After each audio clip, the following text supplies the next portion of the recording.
좋아요, 구독! 서울경제TV 증시8 조간브리핑 시간입니다. 서울경제신문에서 발행한 이슈 전해드리는데요. 하나하나 정확하게 짚어보겠습니다. 화면 살펴보시죠. SK온에 이어 LG 엔솔까지 배터리 합작 공장 이딴 속도 조절.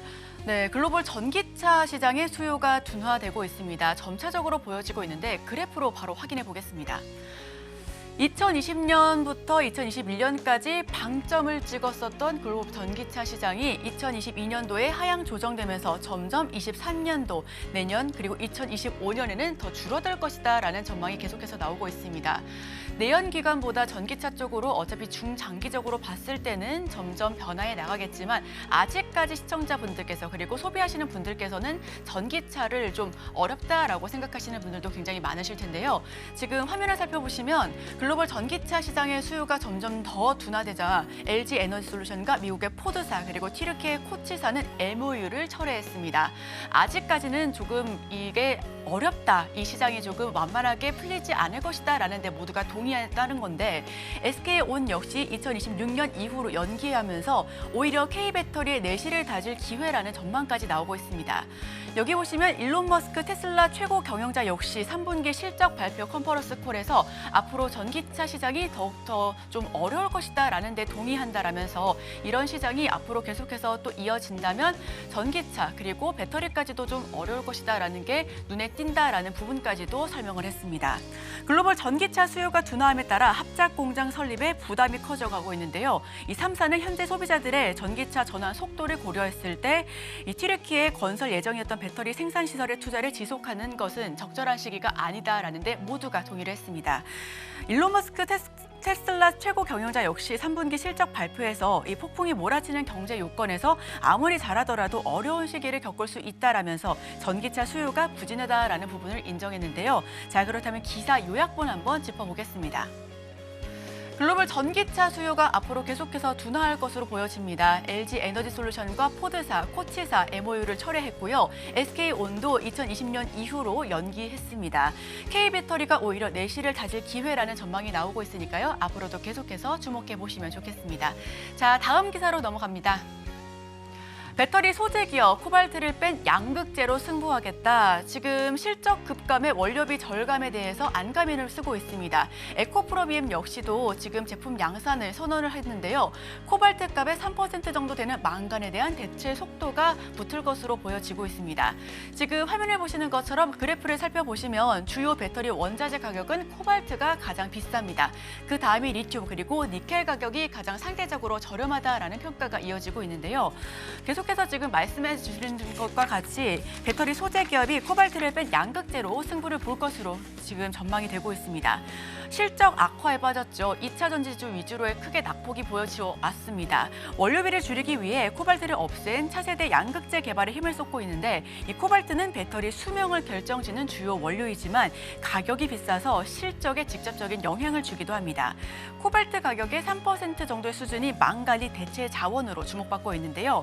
12일 배터리 업계에 따르면 에코프로비엠과 LNF 등 최근 3분기 실적 발표 컨퍼런스 콜에서 일제히 코발트 프리 양극재 상산 목표를 계속해서 발표하고 있습니다.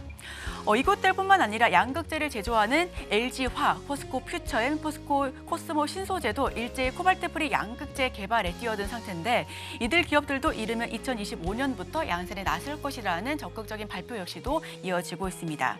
이 코발트는 대표적인 리튬 이온 배터리 한 종류인 니켈, 코발트, 망간 배터리에 들어가는 필수 원자재입니다. 하지만 코발트는 리튬 그리고 니켈보다 희소한 자원이어서 의존도를 낮출 필요성이 일찍이 제기되어 왔었는데요.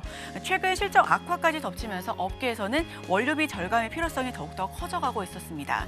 이어 배터리 소재 업계는 코발트 대신해서 망간이나 니켈 함량을 높이는 등 코발트 프리 양극재를 개발하고 있습니다. 자, 그럼 기사 요약본 한번 짚어보겠습니다. 실적 급감의 원료비 절감에 대해서 안가민임을 쓰고 있습니다. 에코프로비엠 등이 아까 말씀드렸었던 것처럼 코발트 프리 제품 양산을 선언하고 있는데요. 코발트 값의 3% 수준인 망간에 대한 대출 속도도 계속해서 높여가고 있습니다. 자, 그렇다면 다음 이슈 한번 짚어보고 넘어가겠습니다. 네이버 카카오, 우리 시청자 여러분들께서도 과거에 삼성전자를 살지, SK하이닉스를 살지, 혹은 네이버를 살지, 카카오를 살지 많이 망설이셨었죠. 그래서 그 순간에 네이버 카카오 주가가 동시에 오르는 등 호황을 누리기도 했습니다. 하지만 최근 IT 쪽으로의 주가 하향이 계속해서 이어지고 있는 반면에 카카오 같은 경우에는 조금 더 주춤하고 있지만 네이버는 조금 더 상향 조정되고 있는 분위기인데요. 그러한 속도는 마이크로소프트와 알파벳에서도 확인하실 수가 있습니다. 마이크로소프트 같은 경우는 이번 3분기 역대 최고 실적을 발표했습니다. 이 부분에서는 B2B에 조금 더 집중했다라는 부분의 차이가 있는데 알파벳은 B2C에 집중해서 이런 부분이 조금 더 아쉽게 나타난 부분인데요. 지금 화면을 살펴보시면 네이버 카카오 조금 크게 화면으로 키워보겠습니다. 요약본으로 조금 더 짚어보시면 좋을 것 같은데 네이버 같은 경우에는 하이퍼클로버 X로 B2B 시장을 공략했고요. 이용기업 기관 700여 곳으로 조금 더 늘어가고 있었던 부분이었습니다. 카카오 같은 경우는 LLM 자체 개발에 타사 기술을 좀 활용하고 있고 광고 시장 쪽으로 시장 점유율을 높여가겠다라는 부분인데 이 두 기업의 가른 부분은 좀 단 하나였습니다. 일각에서는 기술의 성숙도가 양사의 AI 사업 차이를 낳았다라는 분석을 내놓고 있는데 네이버가 챗 GPT 열풍이 불기 시작도 전에 선제적으로 LLM 구축에 대규모 비용을 투자하고 또 사업 전략 역시 고민해온 반면에는 카카오는 진출 타이밍이 상대적으로 늦은 데에다가 각종 리스크까지 더해지면서 투자에 집중할 여력이 부족했던 탓이다라는 부분에 방점을 찍고 있습니다. 이렇게 네이버와 카카오가 계속해서 차이를 이어져 오면서 주가 차이도 커져갈 것이다라는 전망이 나오고 있는데요. 네이버와 카카오 지금 AI 플랫폼으로 얼마나 더 큰 차이를 벌릴 수 있을지 혹은 좁힐 수 있을지는 향후 이런 전망에 귀추를 계속해서 주목해 보실 필요가 있어 보입니다. 네, 다음 소식으로 넘어가 보겠습니다.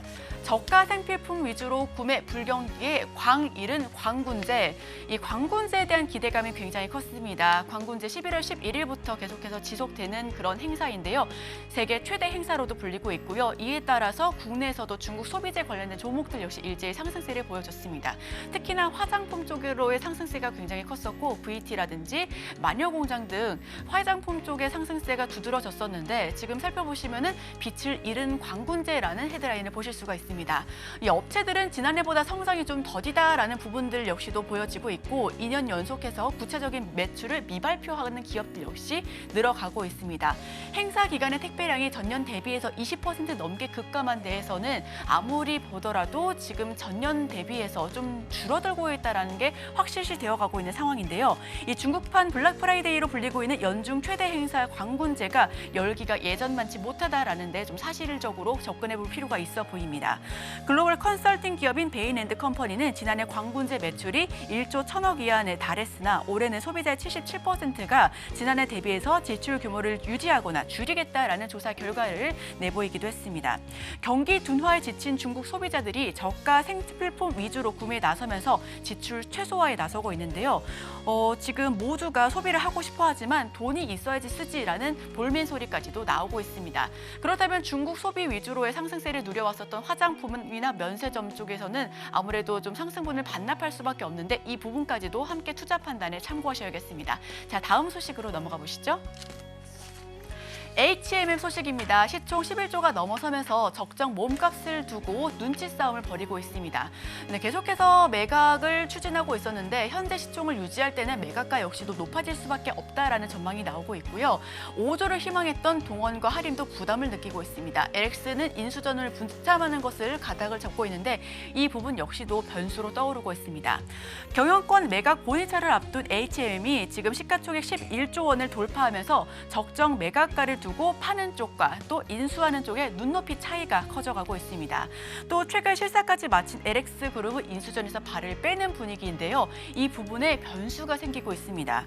산업은행과 해양진흥공사는 23일 H&M의 지분 매각을 위한 본의차를 앞두고 있었는데 인수 측은 최근 대략 7조 원대에서 움직였었던 H&M 시총을 기준으로 삼고서 적정 몸값을 두고 추산해 왔습니다. 다만 지난 10일 H&M의 신주 2억주가 추가 상장되면서 하면서 시총이 단번에 11조 넘게 뛰었었는데요. 시총이 계속해서 높은 채로 유지가 된다라고 하면 매각 측이 희망 가격을 높일 수밖에 없고 이 경우에는 인수 측은 기존 계획 대비해서 더 많은 자금을 계속 끌어오는 방안을 추진할 수밖에 없다라는 볼멘 소리가 나오고 있습니다. 이런 상황에서 LX그룹이 인수전에서 발을 빼기로 가닥을 잡은 것도 영향을 미칠 수밖에 없는데 지금 계속해서 미궁으로 빠지고 있는 인수전 어떻게 해야 될지 난감할 따름입니다. 자, 이 부분과 관련해서도 전문가 의견 함께 들어보기로 하고요. 저희는 오늘의 일면을 통해서 전문가 의견을 덧붙여 보겠습니다. 좋아요, 구독!